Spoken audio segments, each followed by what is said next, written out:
Bom dia. A vantagem do sábado, ó, como o gás está assim, ó, efervescente dentro de nós, né? Esse bom dia, assim, ó, recarrega as baterias. Eu estou precisando de um pouquinho, aí eu posso nutrir. Mas até falando de eu estou precisando um pouquinho. Dá uma apagadinha aqui na frente.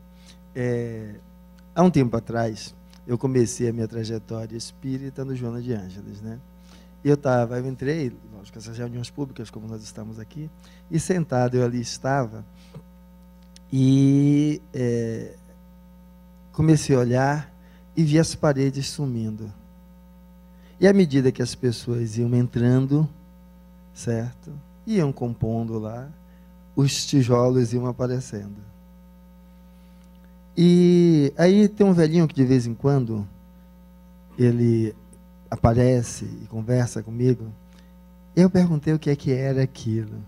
E ele me disse uma coisa que a gente precisa aprender.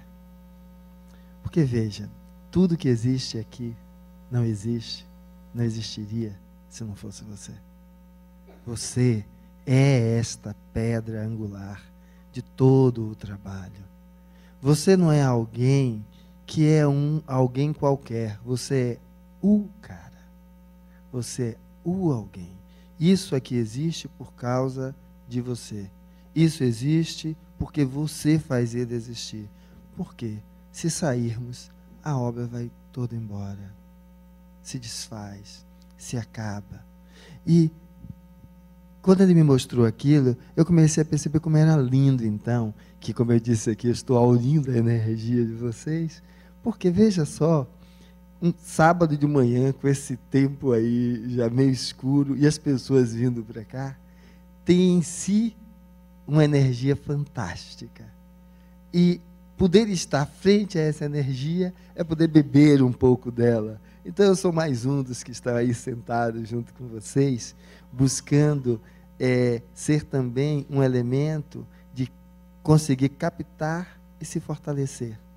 Porque quando todos nós vemos, normalmente, adentrando a casa religiosa, vem normalmente por uma angústia da alma. Há algo lá dentro. E essa angústia, que ela parece ser tão penosa, ainda bem que ela existe. Porque sabe qual é a diferença dos que não estão nesse mesmo caminho? É que a angústia ainda não os atingiu. Eu digo o caminho, não é o caminho da casa espírita. Primeiro eu coloquei casa religiosa. Então, religiosa, e sabe qual é a casa religiosa mais valorosa que existe? É aquela em qual Jesus se diz estar depositado.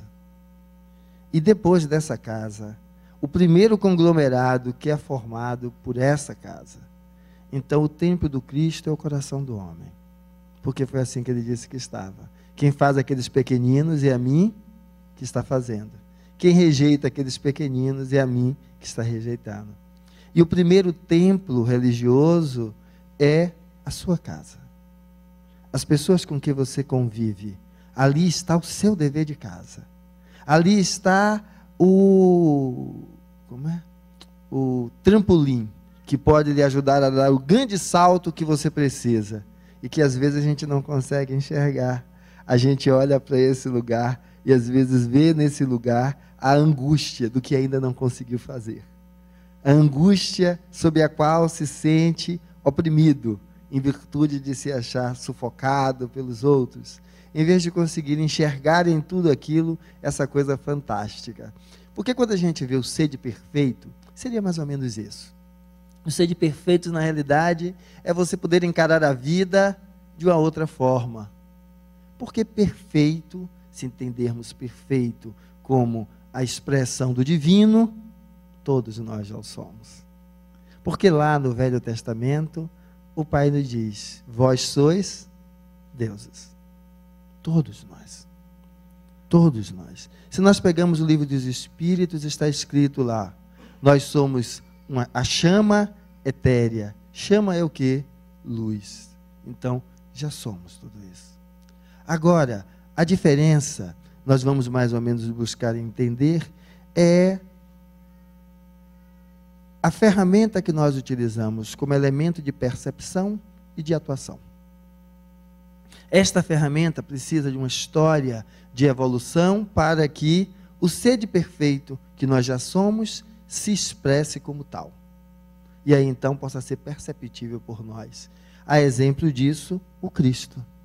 O Cristo encarna aqui entre nós para deixar claro que o correto não é faça o que eu digo e não faça o que eu faço. O correto é faça o que eu faço, porque o que eu digo, eu só digo. Então ele nos ensinou com a experiência do aprendizado da caminhada dele, que é o que nossos filhos, aqueles que convivem conosco, nós mesmos esperamos do outro. E nessa proposta, quando o Cristo reencarna, veja como é interessante. Tem uma palavra em psicologia chamada, de 3 letrinhas, ego. Então, quando eu vou me descrever, eu vou estar descrevendo essa criatura chamada ego. E aqui eu consigo reconhecer, tá? Não dá para eu dizer aqui que eu reconheço Fernando Espírito, né? Porque não é nem Fernando, é algo que não tem nome. Eu conheço reconhecer a mim, mas digo, mas eu descobri mais uma coisa. Cada coisa que eu vou descobrindo, eu vou dizendo que é minha, sou eu, ego, falando. Quem é esse? É a pessoa que interage. É através de mim que o Espírito capta e é através de mim que ele atua, a mim enquanto gestor do meu psiquismo, da minha consciência, né? Que vai fazendo com que as coisas andem.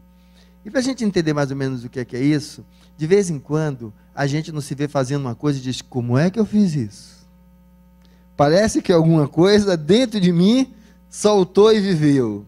Então nós vamos ter, ao falar de vida, uma necessidade de despertar para que o nosso olhar, ele é um olhar que é um olhar plural, que nos dá a possibilidade de mais de uma coisa. E é isso que eu estou falando, quando a gente está lá dentro e diz assim, poxa, parece que algo assumiu, fez no meu lugar. Tem um poema interessante que eu queria dividir com vocês, que é esse aqui, ó. Eu não sou eu sou alguém que caminha comigo, que permanece em silêncio quando estou falando, que perdoa e esquece quando estou irado e bravejando, que segue sereno quando estou aflito, sofrendo, e que estará de pé quando estiver morrendo. Eu não sou eu. Sou alguém que caminha ao meu lado. Sou uma possibilidade de amor pleno, sou uma possibilidade, uma abertura do ser para a plenitude. Eu não sou eu, sou uma promessa ainda não cumprida. Se nós conseguirmos nos ver de tudo isso, a última linha, pronto. Aí estará a resolução dos nossos problemas. Eu não sou eu, sou uma promessa ainda não cumprida. O que é isso? Eu vou brincar com minha amiga Rose, porque algumas coisas é bom a gente fazer assim, que a gente manta quem a gente conhece. Miseravona, estou falando hipoteticamente, né? Miseravona. O cão em figura de gente, o cão chupando manga. Imagine aquela pessoa que você não suporta, minha amiga Rose. Imagine, pode pegar e ela hoje está meio, imantada magneticamente, ela atrai todos. Então você imagine o que você vê, que você não gosta, acha ruim, que você conheça ou que viu numa dessas notícias, e imagine que ela é pior, porque ela não é só o seu, é de todos que estão aqui. Essa miseravona é minha amiga. Então essas atitudes todas que você imaginou aí, e mais a que os outros estão imaginando, foram tomadas por ela. O que é que esta praga merece? O que é que essa praga merece? Quando eu estou dizendo o que é que essa praga merece, é porque eu estou colocando ela num grau muito pior, né? De tudo, que a gente juntou, pelo menos dessa galera toda que está aqui. Porque às vezes a gente pergunta assim, para o parceiro, casado com essa criatura, que não sou eu, é Stephenson, né? A minha, eu tenho que pagar outra, né? Essa quem paga é ele, né? 2 na encarnação não dá. E aí, a questão é, quando a gente está apaixonado, meu amor, minha paixão, tudo é ela, certo? Quando o negócio começa a não dar certo, e a gente separa, pronto, meus amores vira meu pesadelo. E aí eu começo a desejar a elas algumas coisas, né? Algumas coisinhas sutis. Quebrar a perna, perder 2 pernas, certo? Sutis assim, sutis. Coisas sutis. Mas veja, Rose, que encarnou aí agora todos esses elementos, o que ela merece? Porque o que eu vou dizer que ela merece, lógico que vocês não vão querer essa outra criatura que perca as pernas, né? Que fique cego de um olho depois do outro. Não vão fazer coisas desse jeito. Mas o que é que ela merece? Sede perfeito é nós entendermos que o que ela merece é o que nós merecemos. Porque vocês acham que existe um velhinho lá em cima julgando cada um de nós? Aquele Deus que quando a gente morre, o juízo final, você vai para cá, você vai para lá, você vai para ali. Nós espíritas descrevemos que vamos transcrever Deus nas suas leis, né? Então se torna perceptível ali onde as suas leis estão vigorando, não como tal, mas forma de percebê-lo. Aonde estão inscritas as leis de Deus? No cerne do Espírito. Então ele não precisa de ninguém que o julgue. Ele é o seu próprio carrasco. Ele é quem bate o martelo. E aí veja, o que você disser que esta coisa, Rose, merece, se ela merece o que você imaginou, imagine só o que você não acha que você merece. Porque justamente veja que você tenha feito a trajetória que for, como eu disse da minha amiga Rose, se ela agora entender aquilo, eu não sou eu, então primeiro, tudo aquilo que vocês imaginaram dela, problema de vocês, uma bagagem que vocês vão carregar, certo? Porque esse eu que você está dizendo, ela já disse que não é, mas Rose, você matou, estrupou, fez, abateu, né? Eu não sou eu, sou uma promessa ainda não cumprida. Se é uma promessa ainda não cumprida, ela pode daqui para frente fazer toda a diferença. Mas isso é possível, isso é real? Vamos lá, nós nos baseamos dentro da construção que nos foi deixado no legado bíblico do Novo Testamento. É o que enriquece, certo? Essa caminhada das igrejas cristãs, dos templos cristãos, da filosofia cristã, que ela tem um ponto que é um ápice. E veja só, quando Cristo caminhou, ele pegou 12 desocupados para levar com eles. Eram perfeitos? Em espírito, sim, mas na expressão que utilizavam, não. Por quê? O espírito, enquanto essência, chama divina, ele já o é. Agora, o aprendizado é que vai nos dizer os livros dos espíritos, criados simples e ignorantes. O ignorante aprende como? Ah, Fernando, você vai ensinando para ele. Sim, mas como é que você ensina sem experiência? A fala, o discurso só resolve? Não, tem que ter experiência. Então, a experiência da vida vai fazendo com que eles vão mudando. Os 12, que amavam ele, que disseram que não largava para nada, na hora que o negócio pegou, ó, todo mundo embora. E aí, então, ele retornam todos com ele, mas quem é que vai marcar a obra do Cristo como legado que fica para todos nós? Um que fez aquilo que aquela miseravona, que eu disse que então ela não é ela, é uma promessa ainda não cumprida, se fez de promessa não cumprida em promessa cumprida. Que era o nosso amigo Saulo, que perseguia a todos, e quando ele faz a conversão, ele se coloca como Paulo. E como Paulo nos deixa o negado do que vamos estar chamando de cristianismo. Porque Jesus era judeu. Paulo traz todo aquele material que nós vamos conhecendo e as suas reflexões em cima de todo aquele trabalho e vamos conhecer o elemento do cristianismo. Então, é possível mudar. Por que é possível mudar? Se nós ficarmos querendo ser aquele perfeito que nunca errou, nunca tropeçou, nunca... Não vamos ser nunca. Então a primeira coisa é que, se você veio a esse salão buscar luz, se imagine que aqui tem luz. E você é um desses tijolos de luz. Você é um desses tijolos que constrói tudo isso. A essência é você. Você pode ainda não ter conseguido perceber, porque quando a dor está sobre os nossos ombros, a gente não consegue enxergar claramente. Mas esse é você. Traga na sua mente que é assim. E que tudo o que está acontecendo ainda são experiências de aprendizado para que você possa despertar todo esse potencial que existe em você. E aí você possa entender que eu não sou eu sou uma promessa ainda não cumprida. Você pode, daqui para diante, modificar. E se você não quiser modificar, pode ficar tranquilo, que quer queira, quer não, você vai modificar. Porque a misericórdia do Pai está nisso. Aonde você acha que é o fundo do poço, para o Pai não há poço, muito menos fundo. Porque Ele faz uma coisa fantástica.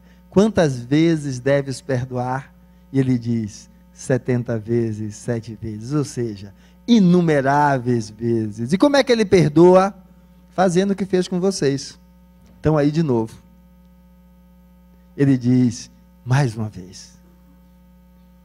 E de novo, mais uma vez. Então a vida é a grande dádiva que nos convida a perceber que somos espíritos. E sendo espíritos, temos uma responsabilidade para com essa vida. A vida nos chama então a nós podermos perceber que o presente de Deus, que foi desde o seu início lá, da criação, o seu toque, que foi transformando tudo até nós termos o que nós temos hoje. Que descrevemos então em um espectro que vai desde o princípio espiritual ao princípio material. E aí vai estar incluído tudo que nós conhecemos e o que não conhecemos, porque nós temos esses dois ranges como polos de delimitação. Mas veja, isso tudo traz uma coisa fantástica, o humano, que é o que nós conhecemos hoje como ápice da criação divina. Não dizendo que não há outros, mas como ápice. Fernando, os animais também têm provas hoje que raciocinam, que também não somos só nós, estou falando como ápice, não estou excluindo o outro. Esse ápice, ele foi se constituindo no decorrer de bilhões de anos. Nós temos aí para o homem, pelo menos, o homem primitivo, em torno de 1 milhão de anos. E o que é esse homem primitivo? Nós, eu, você, cada um de nós. Cada ciclo que passa vai se aprimorando o quê? Essa estrutura que lidar com o outro. Que nessa encarnação veio homem, meio barrigudinho, um pouquinho carequinha, certo? Na outra, mulher, cheia de celulite. Na outra, ela já veio mais tipo Barbie. Ou seja, o estereótipo externo vai mudando. Mas essa estrutura que organiza, o que a gente vai chamar de ser, que é a psique, ela vai se aprimorando cada vez mais, passando por experiências. Ela vai aprendendo o que é ser o masculino, o que é ser o feminino, nas múltiplas formas, porque cada vez que uma nova reencarnação chega, é mais uma forma de aprendizado. Por quê? Porque todos nós somos diferentes. Mas, Fernando, o que é que isso tem a ver com o Evangelho? Tem. É que, primeiro, seja humilde. Não se ache a última azeitona da empada. Porque você não é a última, porque, quando eu digo você, porque é o que você se reconhece. Essa cara que olha para o espelho que está vendo tudo cair, não tem jeito, porque a gravidade vai fazer cair o corpo. E você olhar e dizer assim, não se acha a última azeitona da empada, não. Por quê? Essa é apenas uma de suas experiências de vida. Então, não permita que nenhum desocupado, não perceptível por você, fique do seu lado, soprando no seu ouvido que você não presta, que você não vale nada, que você é aquela imagem que eu coloquei, amiga Rose. Você tem a coragem de olhar para o espelho de manhã cedo e frente àquele espírito que você está vendo, que é você dizer para ele, eu não sou o que você diz, eu sou uma promessa ainda não cumprida, como você também é. Se você procurasse se ocupar, em vez de estar aqui do meu lado, tentando me levar a desconhecer o que sou, você estaria melhor do que o que você é hoje. Mas dito isso, com amor. Porque lembre que aquilo que você enxerga para fora é a lente que você usa para enxergar para dentro. E quando você... E é assim, porque quando você fala com ele brigando, é como você fala com você. Ou seja, o potencial está aí. Mas você fala com você como um carrasco tão ferrenho que você mina as suas próprias energias. Sabe como é que a gente faz isso? A gente faz isso de uma forma fantástica. As nossas energias estão nos nossos sonhos. Nós começamos a nos achar incompetentes para realizá-los. E entenda uma coisa. Eu posso querer ir daqui para o mezanino em um salto. Eu transformar isso de maneira simbólica e simplória em um sonho. Se eu ficar tentando ir daqui para lá, eu vou me esborrachar muito. Talvez em algumas encarnações, até a encarnação que um salto dessa dimensão possa ser dada por uma estrutura física humana. Mas se eu entender que eu posso ir de outro jeito, só que o desocupado que estava do meu lado, se divertindo, me colocou paraplégico e não estava satisfeito, ainda aleijou o braço direito. Mas eu disse que eu vou para o mezanino. E aí, em vez de ficar aqui imaginando a cura do braço, das duas pernas, ou poder saltar de uma vez só, eu saio me arrastando. Mas aí ele não está satisfeito, ele transforma o chão de cerâmica lisa em cimento crespo. Mas eu vou me arrastando. E eu vou chegar lá em cima. Ensanguentado, arranhado, mas eu vou chegar lá em cima. E aí, quando chega lá em cima, quando ele vou chegando perto, ele vai se desesperando, cada vez mais. Quando eu abro a porta, ele se desespera cada vez mais. E quando eu encosto na balustrada, ele se dissolve. E aí, quando eu olho encostado na balustrada, eu vejo que eu tenho duas pernas. Não sou mais paralítico. Que eu tenho outro braço. Porque na realidade tudo estava em mim. Tudo que me impedia de encontrar o poder que havia em mim era a ilusão criada pelo outro, que é o outro que me condena. Que antes de ser o desocupado, o espírito sou eu mesmo, não sendo capaz de reconhecer em mim a capacidade dessa promessa não cumprida, de fazer a partir de agora um novo fim. E aí então, quando a gente está com todo esse movimento, o convite que já está expresso, né, nas minhas palavras é que não dá para todos notarem, mas há aqui muitos espíritos buscando nos ajudar. Muitos. Há um círculo de espíritos em níveis diferentes, inclusive. Ajudar a nós, encarnados, e ajudar os desencarnados que vieram com vocês. E outros que não vieram com vocês, mas sabem do trabalho e vêm para cá também. Mas por que isso? Porque nós crescemos nos ajudando mutuamente um ao outro. Porque é através desse movimento de empatia que eu não preciso viver tudo o que há de ruim para descobrir a diferença entre experiências diferentes.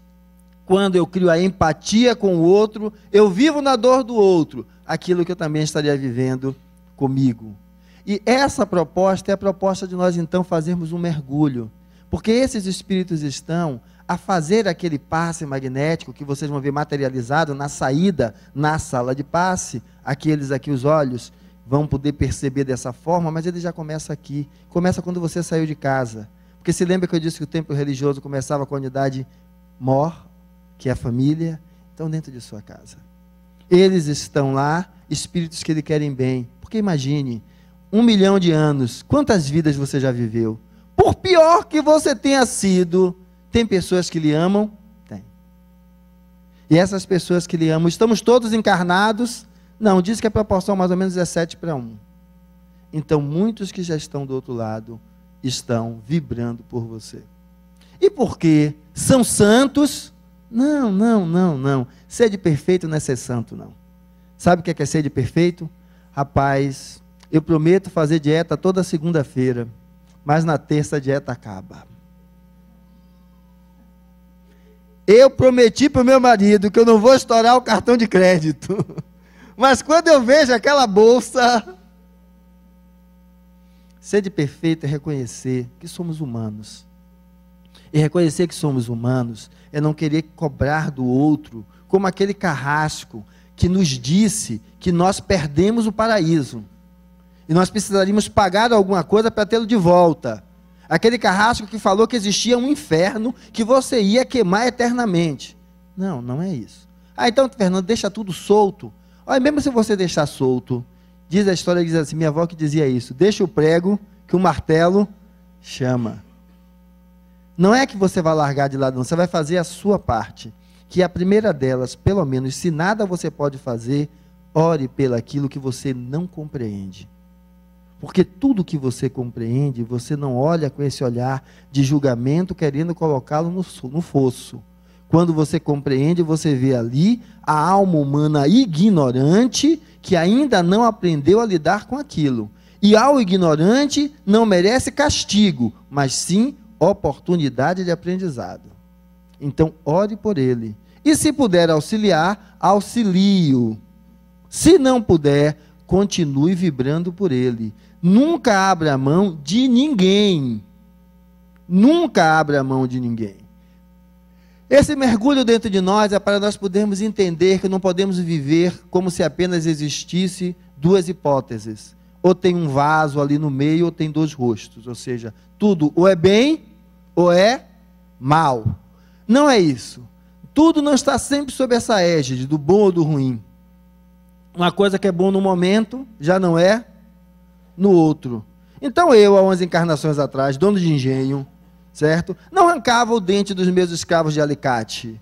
Não mandava amputar o bico do seio das mulheres, certo? Deixava na senzala, mas eu não botava lá no tronco até morrer. Eu era visto como bom. Porque os outros faziam tudo que era miséria. Eu colocava as casinhas para eles, eles tinham direito lá a morar na sua casa e a cultivar a minha terra. Hoje, se eu pegar a empregada doméstica e botar ela para dormir e não pagar o adicional noturno, o que é que acontece? Então a vida vai mudando. É essa mudança que nós precisamos entender, que não podemos ver nada como uma única coisa, e essa visão de mais de uma imagem, ela não é ruim não, ela é salutar, para ela ensinar a não olhar as coisas de uma única forma. E aí a gente possa entender que não dá para a gente escolher entre as duas mulheres. O que é o perfeito? Aí agora está na moda uns livros interessantes, né?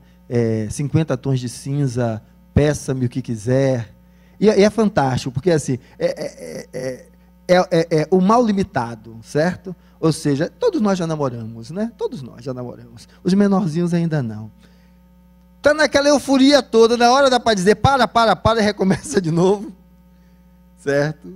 Ou então, não, vai até tal limiar de dois, daí já não vai mais. Espera aí. Então, a gente está vivendo num mundo de fantasia. Agora, a gente precisa, então, o quê? Exterminar a fantasia? Não. Tirar a fantasia da fantasia. Daquilo que é real. O que é imaginário.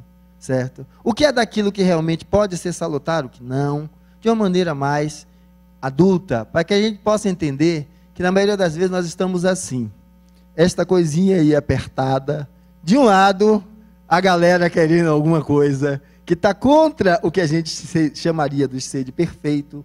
E do outro lado, aparece outra galera dizendo, nada disso. E nós vamos viver dentro desses três sistemas. O que é que a gente precisa perceber? É que quando eu pedi para que a gente olhasse para dentro, é que nós pudéssemos perceber que saindo deste olhar, isto aí é um homem. Tem um bocado de homenzinho lá dentro, porque a imagem não está boa, é de dia. E por mais que não pareça, nós somos isso daí. Constituídos internamente de vários aspectos, que quando nós queremos retirar um deles, é como se eu tirasse aquele pezinho que está correndo ali, vai ficar capenga e vai cair. Tudo que você tem lhe é necessário para o seu aprendizado. Aprendizado é aprender com o que tem, fazendo o melhor de si. Entender que está fazendo o melhor de si. Mas Fernando, fulano o filho, fulano o marido, fulano o parente que você se relacionou e aconteceu aquela catástrofe, não tem como. Mas eu podia ter feito diferente. Se pudesse, teria feito. Não fez. Porque não podia. Mas Fernando, eu podia. Não, não podia. Porque sabe o que é poder? Poder não é eu poder colocar isto aqui ou não colocar. Poder é eu ter dentro de mim, verdadeiramente, o que é colocar isso aqui ou continuar com isso nas mãos. É despertar a minha consciência que colocar isso aqui tem uma repercussão, colocar nas mãos tem outra. Mas Fernando, não é assim. Médico, por exemplo, pneumologista, querendo que o paciente não fume. Existe? Ele é fumante. Mas Fernando, ele sabe de tudo. Ele sabe da boca para fora. Como a gente sabe aqui, estudando, lendo. Agora, no cerne de si, não. Então, quem pode é quem sabe aquilo aqui dentro. Quem acha que pode, só sabe aquilo daqui para fora. Então, nós precisamos ser primeiro misericordiosos conosco. Para que entendamos o que é ser uma promessa ainda não cumprida. E a perfeição nossa está nessa tarefa, que vai reconhecer, fazendo um exercício básico, aprendendo a tirar a máscara. Não aqui, porque o negócio pode ficar meio estranho, né? Quando a gente vai tirando a máscara, a gente vai começando a dar a possibilidade de nos vermos como somos.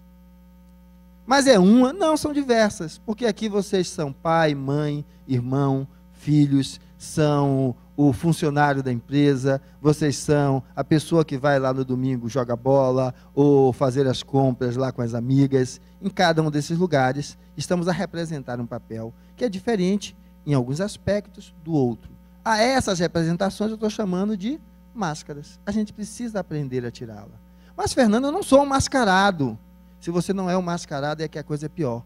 É que a máscara está tão grudada em você que você não consegue perceber. Então você é o mesmo, com o filho, com o marido, com a colega, em tudo que é lugar, você é a mesma pessoa. Mas aí a gente vai dizer assim, mas Fernando, isso é normal. É normal. Você já viu aquele cara ignorante, que é o dono daquela empresa mediana ali, certo? E aí ele é ignorante, ele joga duro e diz assim, não, quando se chama para um trabalho de revalidação, melhora do nível do trabalho da empresa, não, eu sou assim mesmo, eu não sei fazer de outro jeito. Aí você faz o seguinte, a mesma criatura, na semana seguinte, teve um congresso importante, entre empresas do ramo dele, com possibilidade de ampliação dos negócios dele, só que quem estava lá tinham negócios muito maiores do que os dele. Tinham perspectivas de crescimento do que ele tem. Estava uma ovelha, rapaz. Oh, tudo bem. O que é que o senhor quer? Não. Porque, veja, todo mundo só diz que não pode ser diferente quando está na posição de se achar maior do que o outro. Quando você vê um tubarão maior do que você se esconde na loca. Então, todo mundo sabe fazer diferente. Basta querer. Sabe fazer diferente do que estou falando? É no tratar com o outro. Ah, mas eu não sei. Não, sabe sim. É porque você grita mais alto quando o cara que lhe fechou, ele estava sem uma arma na mão. Quando ele pega a arma na mão, você cala a boca e fica quietinho. Então, a gente precisa entender que a gente precisa buscar perceber que essas máscaras que nos compõem, a gente precisa aprender a olhar para elas, para ver se a gente então está começando a poder se perceber. Para que a gente vá vendo como é que a gente é, porque às vezes a gente trata a empregada de um jeito. Como é que eu trato a minha empregada, como é que eu trato o meu porteiro, como é que eu trato o meu filho, como eu trato o amigo que vem aqui me procurar, os comentários que eu faça, para que eu vá descobrindo as minhas máscaras que vão revelando as minhas formas de lidar com a vida. Então vamos tirar o nome máscaras e entender forma de lidar com a vida. Porque se você não souber a sua realidade, não dá para ir para lá. Eu não representei o Fernando paraplégico e sem um braço? Se ele entender que a realidade dele é essa, dá para com um braço eu me arrastar daqui até lá. Mas se eu não tivesse o outro braço, e aí? Fernando, você estava lascado. Não, eu ainda podia gritar. Me leve daqui lá para cima. Me leve para o mezanino. Eu quero ir. Me arraste mesmo que me espedace. Ou seja, se eu reconheço com o que eu estou usando, eu posso criar um projeto e uma proposta para mim, que vise alcançar aquilo que eu estou dando como sentido e significado para a minha vida, para essa promessa que sou eu ainda não cumprida. Retirar as máscaras é nos habilitar, então, a ser capazes de reconhecer aonde nós estamos, sendo lobos em pele de ovelha. Aonde nós somos, na realidade, estamos como o gatinho e estamos nos enxergando como o leão. Ou o contrário, estamos com o gatinho e não conseguimos enxergar o leão que resiste dentro de nós, que é aquela força propulsora que é capaz de lhe tirar da onde você está. Que os espíritos que estão aqui ao redor estão, de fato, encaminhando energias até você, para que você encontre esse leão que está aí dentro.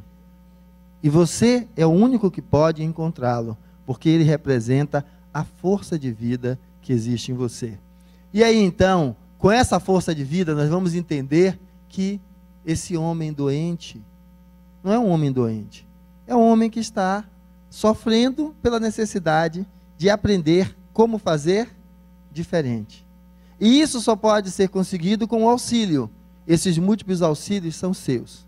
Então, aquela sua postura de julgador, procure ver se você não pode amenizá-la, você não pode dar a ela um outro sentido. Aquela sua postura de vítima nos outros elementos, com a máscara da vítima, aonde ela é adequada, aonde ela não é, para que então, olhando desse jeito, esse homem possa de fato se perceber como é. Você tem as ferramentas, agora use. Porque se eu tivesse com as duas pernas, eu podia sair daqui andando, sem querer pular, mesmo que eu não tivesse os braços. Sem as duas pernas e um braço, eu teria que me arrastar. E sem nenhum deles, eu precisaria gritar para que alguém viesse me ajudar. Então, é preciso reconhecer, para que nós possamos entender que sem se revelar, não dá. Mas, Fernando, você disse que a gente evoluiria de qualquer jeito? É, porque a evolução é o caminho de todos nós. Mas como? Porque essa máscara, se você começa a fazer o exercício de retirá-la, não é para descobrir, certo, o ser perfeito que você é. Não, é para descobrir o que você tem que está em processo de transformação e como você conscientemente pode vir aqui, vibrar pelo divino, pedindo auxílio para aquilo. Que eu consiga ser uma mãe mais paciente para com meus filhos. Que eu consiga ser uma mulher mais compreensiva para com meu parceiro. Compreensiva para com ele e para comigo. Porque no momento que eu sou compreensiva para com ele, em vez de bater de frente com ele, que eu quero que seja assim, eu posso, sendo compreensivo para com ele, entendendo, buscar o caminho do meio, que é o que as mulheres fazem de maneira fantástica, né? Os homens acham que quem manda são eles. E aquela piada de que a última palavra é minha, é verdadeira. Sim, senhora. Porque vocês contornam. Agora aí a mulher faz o contrário, veste aquele taier e quer ser o homem executivo, ela quer bater de frente com ele. Não vai. Mas eu tenho que contornar sempre, a vida evolui contornando. Transpassando e indo adiante, como o rio faz na sua jornada até o mar. Mas isso é ser falso? Não, é lidar com as dificuldades da forma e na dimensão que as dificuldades têm, sem perder de foco o seu sonho. Porque aí você vira um lago abortado no meio do caminho, que não consegue chegar ao mar. Mas mesmo assim chega, por quê? Porque o sol bate, evapora e a água lá vai se encontrar. Não do jeito que você estava imaginando, mas vai para lá também. Isso se revela para a gente quando a gente está de frente com as nossas paixões. Então, mas Fernando, como é que pensar nessa coisa toda que você está falando? Ninguém aqui é psicólogo.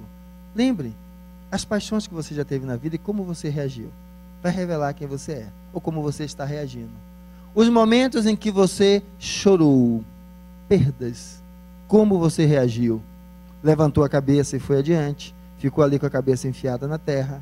Como foi diferente aos 15 anos, como você é hoje, para que você possa perceber no ser que é você, essa promessa que vem se cumprindo a cada estágio, despertando da ignorância e abraçando essa plenitude da perfeição do divino.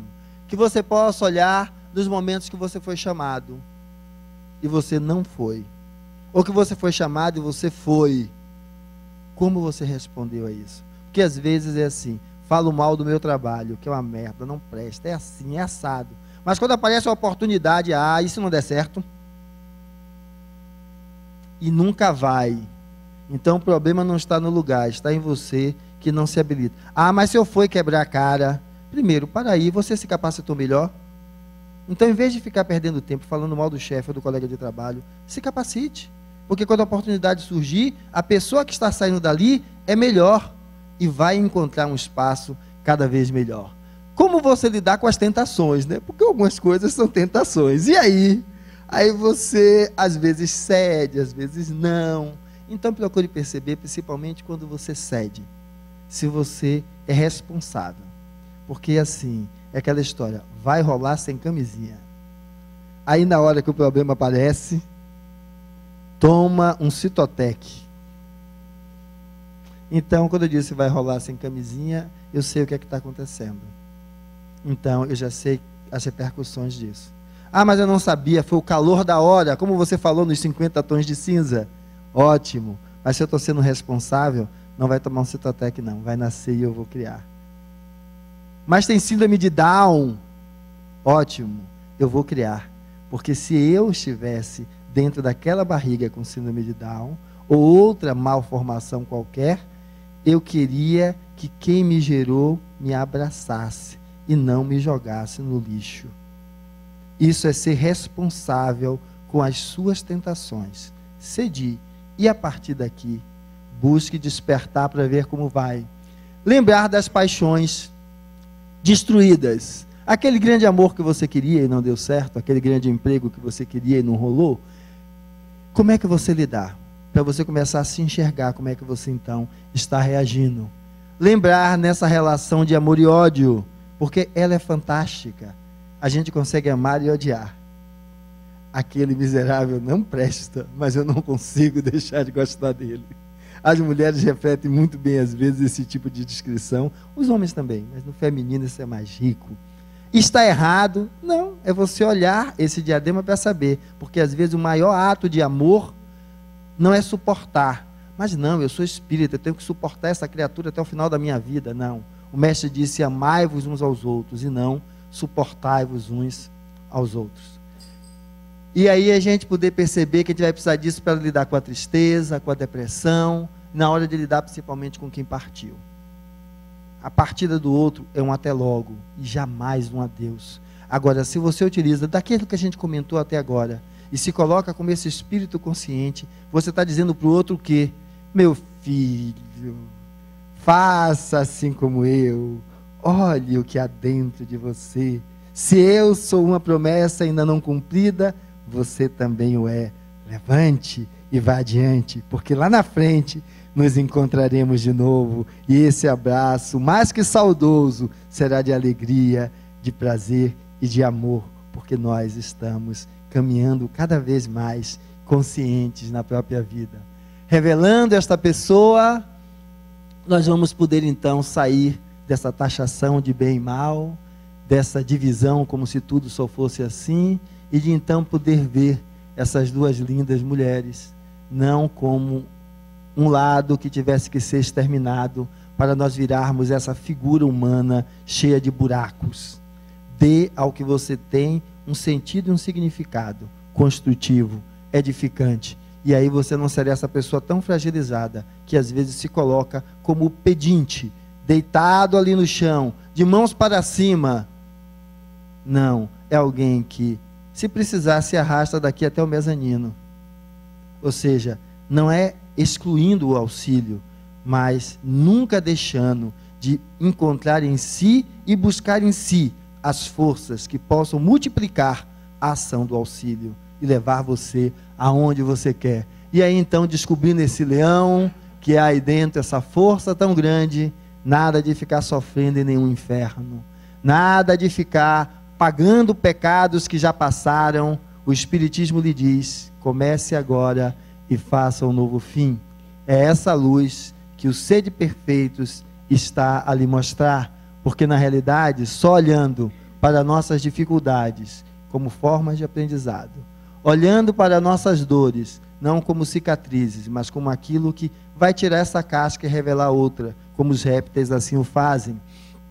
E vai ver que a angústia não é ruim, é ela que lhe trouxe até aqui e talvez lhe ajude a despertar e modificar sua vida daqui para diante, em vez de ficar comodamente como estava, a replicar sempre as mesmas atitudes, sempre as mesmas ações. E assim então você possa estar de frente para si mesmo, não se envergonhando, mas entendendo você como essa promessa ainda não cumprida. E desse jeito, aprendendo no dia a dia a distinguir as coisas e a lidar com elas, e não a querer eliminá-las como bom ou ruim, você seja capaz então de sair desse corredor da angústia e encontrar a imagem do Espírito verdadeiro que é você.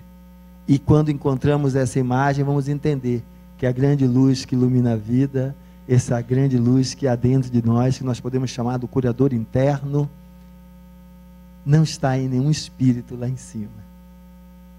Não é Joana, não é Bezerra, não é nosso amigo Chico. Na realidade, esse grande espírito é você. E quando você conseguir entender isso, você vai perceber que perfeito já é. Basta que você seja um pouco mais humilde, misericordioso, simples, compreensivo e tolerante, para que aí então você consiga essa paz de transcrever nas suas atitudes a perfeição que já lhe é nata. Sede perfeitos todos nós.